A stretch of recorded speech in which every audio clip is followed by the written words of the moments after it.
আসসালামু আলাইকুম প্রিয় বন্ধুরা, এই দেখেন আমরা আজকে ঈদের দিন পিকনিকের জন্য আয়োজন করতেছি গরুর গোশ আর পিঁয়াজ দিয়া মাখো মাখো মাখো মাখো করে ফেলবো আজকে।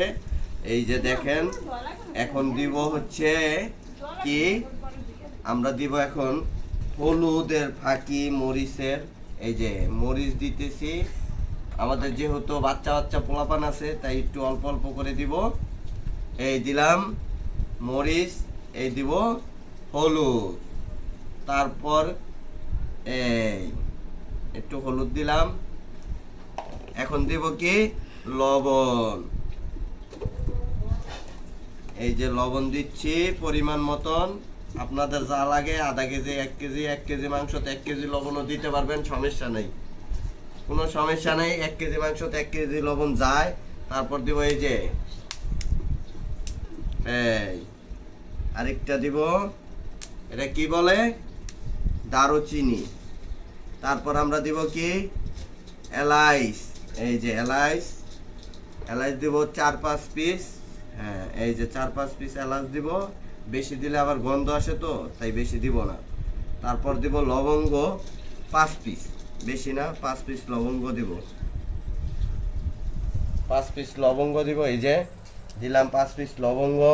এখন আমরা দিব একটু জিরার গুঁড়ো, এখন একটু জিরার গুঁড়ো দিব।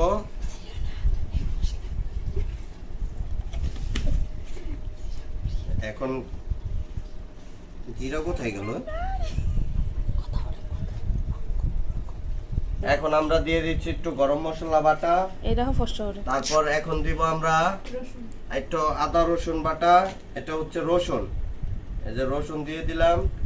রসুন একটু গরু গোছে কম লাগে তাই কম দিব। আদা রসুন গরু গোছে সমান সমান লাগে, কম বেশি না, সমান সমান আদা রসুন দিয়ে দিব।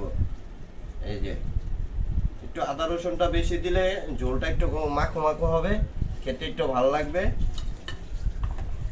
তো বন্ধুরা, এই যে দেখো আমরা এখন এটাকে মেখে মেখে, ঠিক আছে, কষলিয়ে মাখবো, মেখে মেখে চুলার ভিতরে বলে বসাবো না, আবার কেউ মনে করো না আমরা বলে বসাবো, এখানে বলে বসাবো না, আমরা পাতিলে বসাবো। পাতিল হাড়ি মাছ ধোয়া পাকলার কাজ চলতেছে তো সেজন্য পাতিলা দেখাইলাম না। এই দেখো এই যে মেখে নিলাম, এখন আমরা বসিয়ে দিব। ঠিক আছে বন্ধুরা, তোমরা কেউ লোভ দিবা না খাওয়ার ভিতরে, দেখো সবাই দেখো, লোভ দিবা না কিন্তু। Bye bye.